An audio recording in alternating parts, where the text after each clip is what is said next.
to the center. Ganun din sa kabila. Yung nakikita yung banner na puti, yan yung inuupuan nyo, yan yung ating outer, yan na yung limit natin.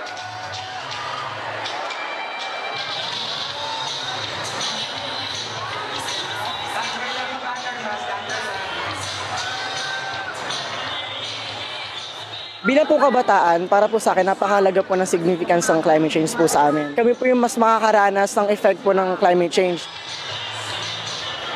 Mas mararanasan po namin yung init, yung pagbabago po ng kalikasan, ng panahon. Kaya ngayong araw ay ginawa po namin yung mag-march po para po sa kalikasan.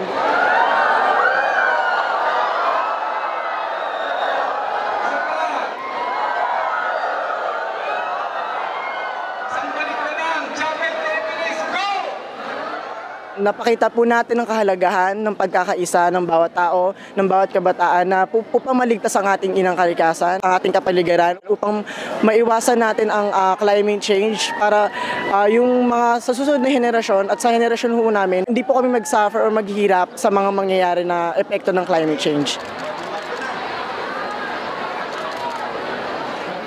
Nagawa po nating mag-march sa loob ng universidad, pati rin po sa labas.